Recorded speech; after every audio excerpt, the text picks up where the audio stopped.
It.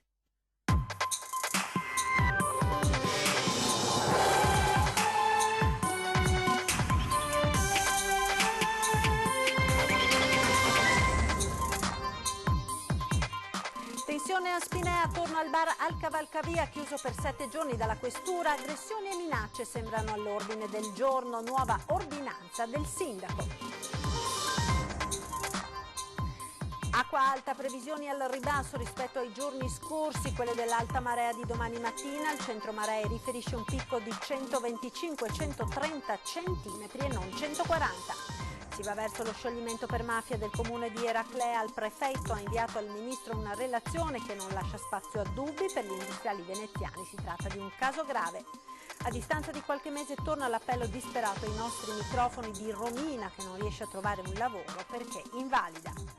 Arrestato un ventenne dopo la rapina alla Coop di Santa Croce. Fondamentale l'intervento di un agente che stava facendo la spesa. L'uomo vitruviano, capolavoro di Leonardo da Vinci, rientrato a Venezia dopo essere stato esposto al Louvre di Parigi, tornerà alle gallerie dell'Accademia. Prosegue a Roma lo storico calendario, è stato presentato quello dei Vigili del Fuoco 2020, realizzato dagli studenti dell'Accademia di Belle Arti di Venezia. Ben ritrovati con l'edizione veneziana dei nostri telegiornali, la cronaca in apertura con la tensione a Spinea attorno al bar al Cavalcavia, chiuso per 7 giorni dalla questura per motivi di sicurezza e di ordine pubblico. Oggi il sindaco ha adottato una nuova ordinanza per i cittadini, una situazione di degrado, aggressioni e minacce sembrano all'ordine del giorno. Sentiamo. Di giorno è un bar normale come tanti altri, ma di notte qua succede di tutto. Qua di notte succede di tutto. Qualche giorno fa il provvedimento di chiusura per 7 giorni da parte della questura di Venezia. In queste ore l'ordinanza del sindaco che impone la sospensione dell'attività di notte. Si fa incandescente il clima attorno al bar al Cavalcavia di Spinea, divenuto nel tempo un caso di degrado per l'intera zona all'ingresso della città in via Roma. Ma andiamo con ordine. Il bar, gestito da alcuni cinesi, al momento ha le serrande abbassate. 7 giorni di stop dopo che i carabinieri in più occasioni hanno accertato la presenza di pregiudicati e balordi e consumo smodato di alcol. Ma i residenti raccontano sequenze di ordinario degrado e pericolo. Abbiamo i video di un'auto che ripetutamente va addosso al carrozzeria perché il conducente è completamente ubriaco. Il video non è stato fatto in toto perché quando siamo scesi giù nel tentativo di fermare il conducente dell'auto ha provato a investirci là, girando e accelerando con la macchina per non farsi fermare chiaramente, ma questo è il minimo di quello che accade qua. C'è gente qua che si cambia rotoli di valuta, di euro. Perché?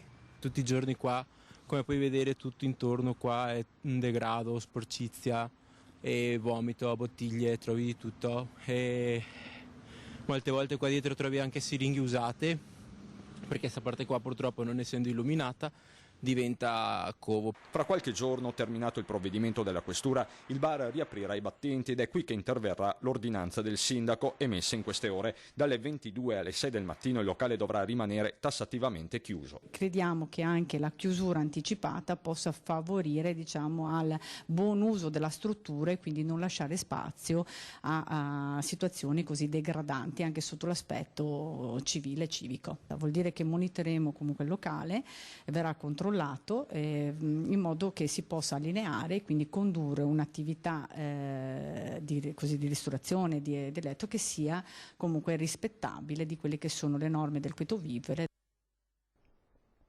E sono diverse le storie raccontate dai residenti, tra le tante quella di un ragazzo che denuncia un'aggressione verbale a sfondo razziale, l'ultima della serie. Sentiamo. Siccome hanno l'abitudine di parcheggiare in contromano qui all'ingresso della via, chiedendo di spostare la macchina, e sono stato insultato più volte, e al che, quando gli ho detto che io abitavo qua, che dovevo entrare a parcheggiare per andare a casa mia, mi hanno detto che questa non era casa mia, che me ne dovevo tornare al mio paese. Insulti e minacce pure a sfondo razziale. Sarebbero stati 3 gli uomini autori del gesto, anche se Guglielmo, questo è il nome del ragazzo, sta ancora decidendo se sia il caso di procedere alla querela. Il bar, raccontano in zona, tiene aperto fino alle 5-6 del mattino e non è solo una questione di baccano o parcheggio selvaggio. Una denuncia ha riguardato anche la cognata del ragazzo, pedinata di notte, sempre da ignoti. E lei ha avuto un episodio un po' spiacevole mentre si trovava qua giù con il cane. Questo personaggio, sempre frequentatore del bar, quella sera ha cominciato a inseguirla e al che mia cognata si è resa conto, ha chiamato il suo compagno, sono venuti fuori con suo fratello e hanno intimato a questa persona di allontanarsi e si sono comunque presi degli insulti. Insulti cui è seguito anche il danneggiamento della macchina, probabilmente come ritorsione. Insomma, il clima in questa zona di Via Roma è teso e la speranza è che i provvedimenti di sindaco e questore possano arginare una situazione ormai fuori controllo. E speriamo che questa volta capiscano che insomma bisogna avere rispetto per tutti, soprattutto per le persone che abitiamo qua, che siamo qua da anni. I carabinieri del radiomobile sono intervenuti oggi a Mestre in via Amba Work per una rapina nei confronti di un uomo di 76 anni che abita in zona. L'uomo è stato sorpreso e strattonato di spalle da 2 sconosciuti che gli hanno portato via la collanina in oro che aveva al collo prima di scappare a piedi. La vittima ha riportato una lieve escoriazione rifiutato comunque di essere trasportato all'ospedale. Indagini sono in corso da parte dei carabinieri. E torniamo ora a parlare di acqua alta perché il centro maree del comune di Venezia prevede per domani una punta massima di 125-130 cm alle 6:50 del mattino, al contrario di quanto previsto nei giorni scorsi dove si parlava di un picco di 1,40 m alle 5:30. Per domenica invece si prevedono 135 cm alle 7:30. Vista la marcata variabilità del meteo, il centro maree invita a mantenersi aggiornati sull'evoluzione delle previsioni. Intanto il commissario delegato all'emergenza e sindaco di Venezia Luigi Brugnaro ha firmato l'ordinanza che posticipa i termini per la presentazione delle domande per il risarcimento dei danni subiti dall'acqua alta del 12 novembre. Dal 20 dicembre al 30 gennaio, quelli per la richiesta di contributo via internet, dal 28 febbraio al 30 aprile, quelli per l'integrazione della documentazione. E novità anche dal governo, una prima tranche di 230 milioni è stata firmata a novembre, ma dopo i recenti eventi calamitosi la BEI, la Presidenza del Consiglio e la Protezione Civile hanno deciso di attivare i restanti 300 milioni che verranno erogati avvalendosi dell'intermediazione dei CDP. Ci tenevo ad intervenire, ha spiegato il Premier Conte, mettiamo a disposizione dei cittadini la possibilità di non anticipare e non restituire €1. Avranno degli indennizzi e potranno rivolgersi direttamente alle banche per ricevere i contributi a fondo perduto. Si va verso lo scioglimento per mafia del comune di Eraclea. Il prefetto di Venezia ha inviato al ministro una relazione che lascia pochi spazi ai dubbi. Sentiamo. Quando un comune al nord viene a questo punto sciolto per mafia, oppure comunque viene ricoperto una serie di indagini di stampo mafioso, fa venire la pelle d'oca. Non usa mezzi termini il presidente di Confindustria Venezia Vincenzo Marinese. Che un comune del territorio si avvii verso lo scioglimento per infiltrazioni mafiose è una notizia dura da digerire anche per il cuore produttivo veneziano. Nella relazione del prefetto Vittorio Zappalorto inviata al Viminale si riassumono le indagini della procura e il lavoro svolto dalla commissione d'accesso prefettizia, 3 componenti di alto livello che per 6 mesi hanno setacciato ogni documento del comune di Eraclea. Nonostante il massimo riservo, sembrano appurati forti legami tra la politica locale e le organizzazioni criminali, legami risalenti nel tempo e radicati. Ora la questione è nelle mani del Ministro dell'Interno prima di passare al Presidente della Repubblica e al Consiglio dei Ministri. Tutti passaggi che al momento sembrano scontati e che dovrebbero portare il Comune a un periodo di commissariamento straordinario. Per il numero 1 degli industriali il caso di Eraclea deve interrogare tutti sulla criminalità nord-est. Marinese lo dice in maniera diretta: il territorio è ricco quanto vulnerabile e non si può far finta di non vedere. È un qualcosa che viene da lontano, perché il radicamento così profondo c'è stato non dalla sera alla mattina, ma è stato un radicamento che è nato nel passato, magari tutti l'abbiamo sottovalutato, ma adesso è un pericolo che abbiamo davanti agli occhi, non possiamo far finta di non vedere. Un agente del commissariato San Marco in prova e libero dal servizio mentre si trovava al supermercato Coop di Santa Croce è intervenuto in supporto ad un addetto antitaccheggio alle prese con un giovane che aveva tentato di rubare 3 bottiglie d'amaro e 3 pacchi di caffè e stava cercando di allontanarsi colpendo a schiaffi la guardia giurata. L'agente è riuscito a bloccare il ladro di 20 anni, aveva anche una confezione di tonno con 8 scatolette che ha dichiarato di avere rubato nella stessa mattinata nel supermercato Coop di Mestre in Corso del Popolo. È stato arrestato con l'accusa di rapina impropria e questa mattina, al termine del processo per direttissima, ha patteggiato 10 mesi di reclusione e 400 euro di multa con la sospensione condizionale. La nostra rubrica, ora lo dico ad antenna, a distanza di qualche mese, torna all'appello disperato di Romina che non riesce a trovare lavoro perché invalida. Sentiamo. A luglio aveva lanciato un appello ai nostri microfoni, ma da allora non è cambiato nulla. E come categoria protetta nessuno, non solo per me, per tutti, nessuno ti vuole, perché adesso addirittura non ti fanno neanche più i colloqui, ti chiamano e ti chiedono aspetti un minuto, lei cosa può fare? E io con le mie difficoltà posso fare solo cassa e portierato, non posso fare altro, non posso alzare i pesi, ho difficoltà nel camminare, ho molte difficoltà. E quindi mi dicono ah, no, mi dispiace perché noi cerchiamo anche qualcuno che alzi dei pesi, che faccia scaffalature, che si inginocchi. Io purtroppo ho delle difficoltà motorie alle braccia, alle gambe, alla schiena, a tutto quanto, alle mani e quindi a me nessuno mi trova lavoro, non mi vuole nessuno e sembra che non sia invalida a vedermi. Ma purtroppo ho questi problemi. Romina infatti soffre di una malattia che colpisce le ossa e si aggrava con il tempo. Vive a Marghera insieme alla mamma che percepisce la pensione di reversibilità del marito defunto e 2 figli. Adesso se non hai una macchina nessuno ti vuole lavorare. Soprattutto allora età, macchina, difficoltà motorie. Dove vado io? Datemi un cappio.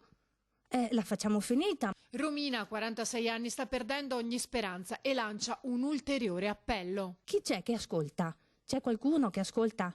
O proprio non c'è nessuno e tutti ignorano queste cose qua? Ho sentito qualsiasi agenzia, io vado al centro per l'impiego una settimana sì, una settimana no, telefono, vado lì anche 2 volte a settimana per sentire se c'è qualche possibilità di lavoro.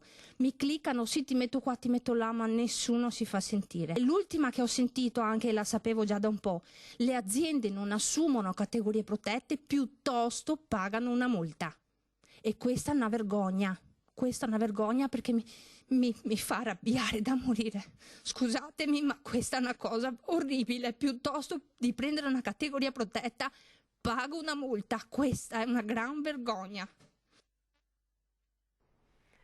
L'uomo vitruviano, il capolavoro di Leonardo da Vinci, è rientrato a Venezia dopo essere stato esposto al Louvre di Parigi. Si è concluso il viaggio di rientro dalla Francia dell'uomo vitruviano di Leonardo da Vinci. È tornato alle gallerie dell'Accademia di Venezia dopo essere stato esposto al Louvre di Parigi dal 24 ottobre al 16 dicembre, in occasione della mostra dedicata al celebre pittore per il 500° dalla morte e che prosegue fino al 24 febbraio.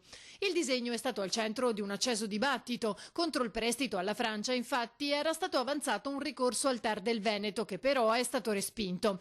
Le gallerie dell'Accademia ora stanno mettendo a punto alcune iniziative di valorizzazione del disegno, come quella di esporlo ogni anno per un periodo di tempo circoscritto. Sarà progettato anche uno spazio permanente dedicato alla complessità del disegno e dei suoi contenuti, attraverso l'utilizzo di tecnologie avanzate per la fruizione virtuale.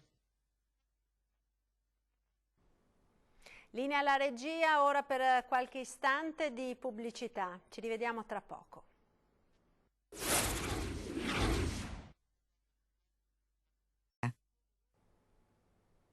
Rieccoci in diretta con il telegiornale di Venezia. È stato presentato questa mattina a Roma lo storico calendario dei Vigili del Fuoco, realizzato con le immagini degli studenti delle Belle Arti di Venezia. Settembre. L'acqua, la sua profondità, i suoi colori, un ambiente affascinante di difficile esplorazione, da preservare. In occasione del giuramento dei Vigili del Fuoco è stato presentato a Roma lo storico calendario alla presenza del Ministro dell'Interno, del Capo Dipartimento e del Capo del Corpo Fabio Dattilo. Proprio lui ha ricordato che nell'impegno del Vigile del Fuoco la passione è ciò che renderà meno pesante il lavoro, la fatica e gli addestramenti.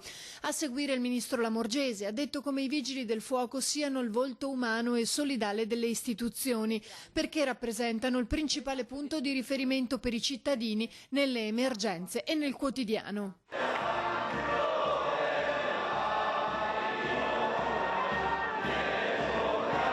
Il calendario è stato realizzato dagli studenti dell'Accademia di Belle Arti di Venezia. Le 12 tavole sono state mostrate in sequenza su maxischermi. Dicembre. Un muro intenso cremisi rischiarato dal giallo in un gioco di luce calda ed abbagliante si mostra come finestra aperta sul ricordo della paura e del pericolo. A chiuderla una speranza, vestita con caschi lucidi e fasce fluorescenti. Con questa edizione la prestigiosa istituzione veneziana dell'alta formazione artistica ha inteso rendere omaggio al corpo, realizzando anche per l'occasione il logo degli 80 anni dalla Costituzione.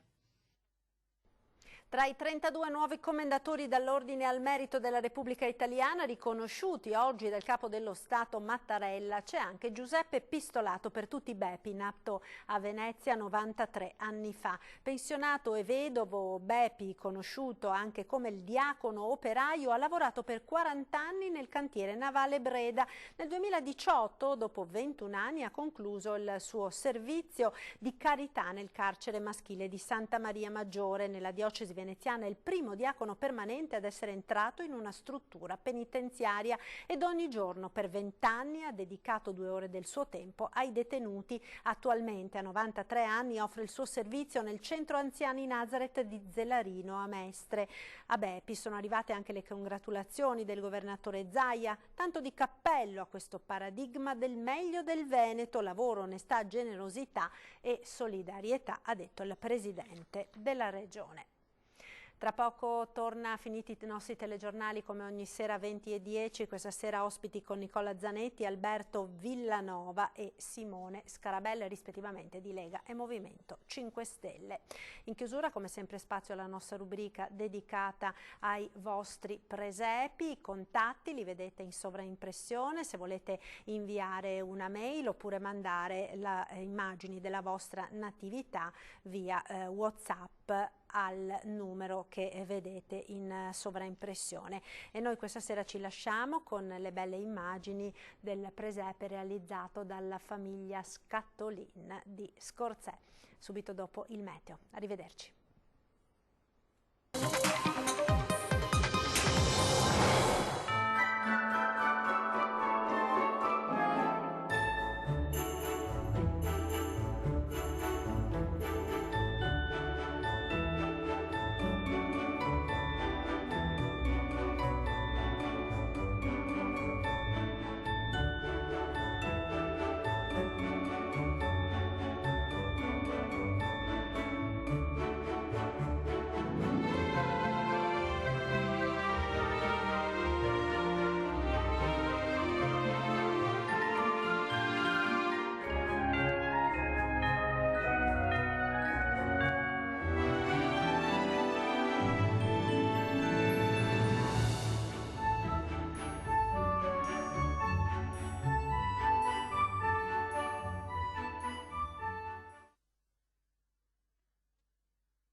Bentrovati al meteo. Nella giornata di sabato 21 dicembre la perturbazione atlantica causerà ancora un tempo spiccatamente instabile sul nostro territorio. La situazione nel dettaglio. Sul Veneto cielo molto nuvoloso con piogge diffuse e localmente anche forti. Nel corso del pomeriggio precipitazioni generalmente assenti o al più deboli e sporadiche. Possibile ripresa poi di deboli fenomeni in serata. Temperature sempre abbastanza miti, minime tra 4 e 9 gradi, valori massimi compresi invece tra 9 e 13 gradi circa. Stessa situazione anche sul Friuli Venezia Giulia, con piogge un po' su tutte le province, alternate però a pause un po' più asciutte. Vediamo anche le temperature, le minime saranno comprese tra 6 e 11 gradi, massime tra 12 e 13 gradi. Uno sguardo infine alla situazione del Trentino Alto Adige, dove avremo rovesci un po' ovunque e dal pomeriggio però saranno possibili maggiori schiarite. Temperature minime tra 2 e 3 gradi, valori massimi tra 7 e 8 gradi. Dal meteo di Antenna 3 per ora è tutto, grazie per l'attenzione e arrivederci.